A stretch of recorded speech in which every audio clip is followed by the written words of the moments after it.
There's this thing about like when there's a shift in um the generation where it's like a lot of a lot of people have been waiting for their come up, that it is their time to come up, so much that your second come up could have to wait in line. And you can command it with being an earlier artist or somebody who was already here, and obviously you have that leverage. But your next drop would have to either be like a storm, the sweep that comes and takes over the space, or it can be an ushering into new times. And sometimes, Charlie, that's scary for you know feathering artists. When I say feathering artists, I mean that like you've been here for a while and people know you, but is your sound still connecting with people? You know, because most of the time it's like you start to shed most of the influences that you came up on, and it's like people want to hear from other people too. Not like they are tired of hearing from you. It's just that they know what you're capable of, and it's like your sound has become tired. Not necessarily tired. It's just we've eaten rice and stews. Today one jollof. And you might not make the greatest jollof, but it doesn't mean that your rice and stew is not nice. So at that particular moment, you are like looking for new audience who would tap into your sound and enjoy it as much. And I feel like mostly a lot of people get stuck at that point of their career, and it's like, damn, I might not be able to come back. Or the sound, what they normally say is, oh, the sound has changed. The sound has changed, and you for try adapt, and that's when like you see people trying to make the kind of sound that is like people are making now, and the kind of sound that is trending. And then it's like obviously like because of their pre-existing stance, they will probably still make and catch up some streams, but they won't be the leading artistry of that sound. And then all of a sudden it's like you have kind of like compromised who you are in its way.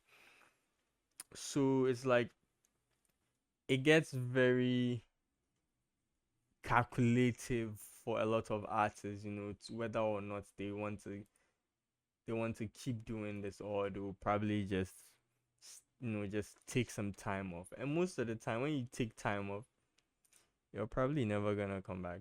And that's on G, like most of half the time. So I feel like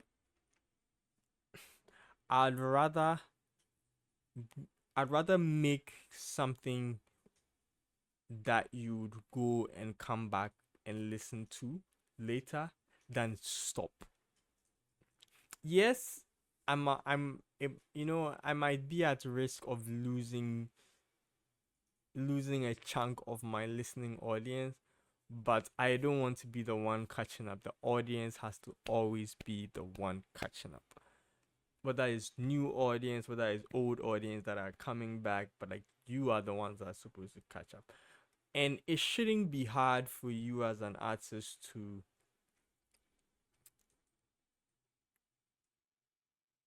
start all over again.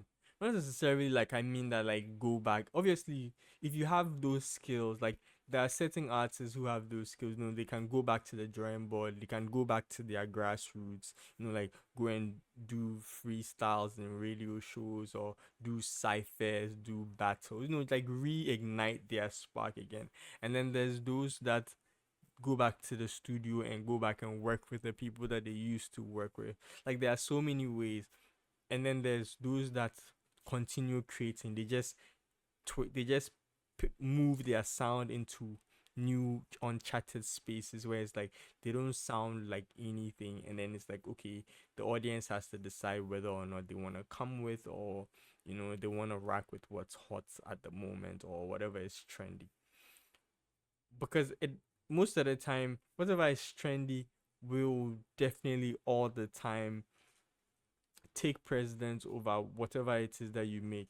Even if you have like a strong influence, or people respect your sound, or people respect your artistry, it still won't get the amount of you know consumption that then whoever is hot at that time will get. Not to say that you can't be an an aging artist and still be hot. You obviously, like, you can still be hot, but your sound is not the trending sound. So you probably have to like borrow some of that trending sound into your sound, or you forced to reinvent a new sound so that you don't have to like fit in that. Because and the only reason why that can work is that trending sound is a new sound, and it only means that the audience are open-minded to consuming new things. So if you feel like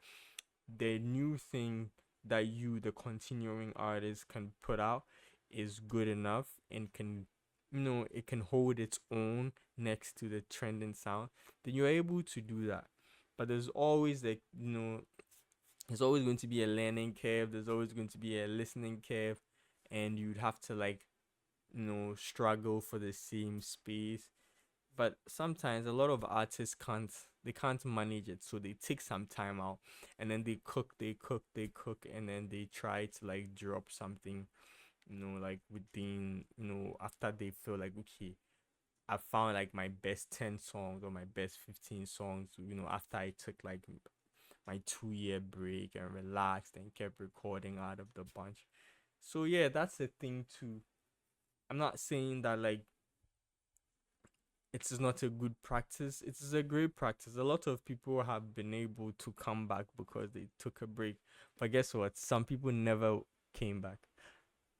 Some people have never been able to come back because they took too long a break, or they tapped out, or they still went out here when things were changing. So they never actually found footing in that real estate. It's like sometimes the game moves, the it, it reforms. I don't want to say reforms. It kind of morphs. And if you don't take up some of that real estate when it morphs, when on your comeback, you cannot claim. You don't have any claim.